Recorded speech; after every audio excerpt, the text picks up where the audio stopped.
Today we're going to look at Chevrolet's three-row SUV vehicles. We have three of them. We have the Traverse, we have the Tahoe, and then if you want the big boy, you got the Suburban. Now, if you're looking at a Suburban, you pretty much want the biggest thing that Chevrolet makes. It's going to give you all the interior space you can need for passengers and all the cargo space you can need behind the third row. You combine that with a roof rack and a trailer hitch, and this thing will do pretty much anything you need it to do. But today we're going to focus on these two. And we're going to focus on these two because every time I have someone come in looking at a Tahoe, I always show a Traverse as well. Now, to start, what I did was I lined these up pretty much nose to nose, and what you'll see is that they're basically the same length. The Tahoe is going to look a little bit bigger. It's taller, you know, it appears wider, boxier than the Traverse, and there's a good reason for that. The Tahoe is body on frame. So you have a ladder frame, the body's bolted on top of it. This is also powered by a V8. It can tow, depending on the configuration, in the 8,000 pound range, and it's a true four-wheel drive vehicle. Now, when we go to a Traverse, the Traverse is unibody construction. It's built like a car. It's one big safety cage. It's an all-wheel drive vehicle powered by a V6 engine. It can tow about 5,000 pounds. So depending on the capability of what you need the vehicle to do, you may be steered in a certain direction. For instance, if you're towing a boat, 6,000 to 7,000 pounds, something like that, you would have to go towards a Tahoe. The Traverse is not going to do the job. If you wanted to do any kind of off-roading, Tahoe would probably be the better vehicle because it has true four-wheel drive, it has a four-wheel drive low range as well. If you're looking for passenger room, passenger space, cargo space, the Traverse is where it starts to shine. Now, because it's unibody construction, it's one big safety cage, the floor pans are a lot lower, so it gives you a lot more room. This is your cargo space on the Traverse. Nice amount of room, small storage underneath where you can put more items, and you have third row seats that are manual folding, which you just pull and push forward. It's a 60-40 split, and there is a power option in one of the models called the High Country. Now, if you compare that to the Tahoe, a little less room behind the third row, smaller compartment that's really elevated above the floor. This one does have the power folding seats, so I can drop this down as a 60-40 split, which will give you more space. But if you need the third row all the time, you're actually going to have more room behind the third row of a Traverse. You're also going to have more room in the third row of a Traverse. This is the third row seat. My head is just about touching the ceiling.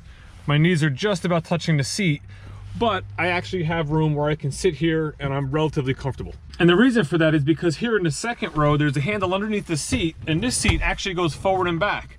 So there's 4 inches of travel. So wherever you need leg room, you could adjust for that. So I was just sitting in the front passenger seat.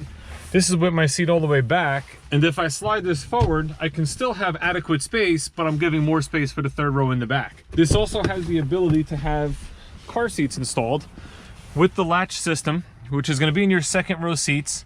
And in the Traverse, with a front-facing car seat in this seat, you pull this handle, you can slide the seat forward. So it makes it a little easier to get in and out of the third row if you have a car seat here without having to remove the car seat. It also comes in handy when you have the bench seat, which is in some of the other models. Now, when we compare that to the Tahoe, you can see in the second row, there's plenty of room. It's very comfortable. I didn't mention it earlier in the Traverse, but this seat reclines just like it does in a Traverse. What this doesn't do is move forward and back, so it makes it a little tighter in the third row. The only thing that makes it a little tighter in the third row is we are in a true four-wheel drive vehicle with a lot of mechanics underneath between suspension and rear differentials, that this floor is very high.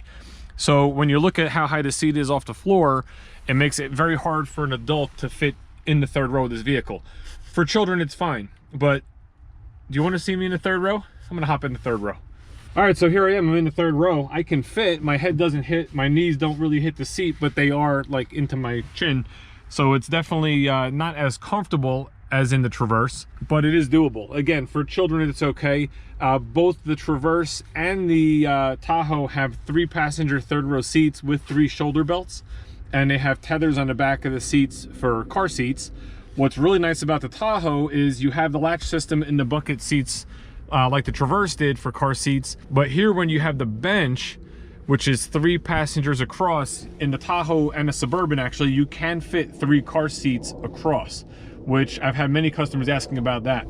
So let's say you're a family of 5, you have 3 car seats, you can get a Tahoe with the bench, have all 3 children in the second row, fold down the third row when you're not using it, and then you have the cargo space you'll need. So folks, that's pretty much it for right now. I just wanted to give you some basic information about the size comparisons, the seating and the cargo space of the Traverse and the Tahoe. If you have any questions at all, please put them in the comments below. If this video gave you any kind of value, if you learned something here, please give it a thumbs up, comment down below. I'd appreciate that. And I do have other videos out there with the Tahoe and the Traverse breaking down the packages. I'm going to put some links at the end of this that you can click on those if you want to know more about what the options are and the package differences in these two vehicles. Have a great day. Thanks for watching.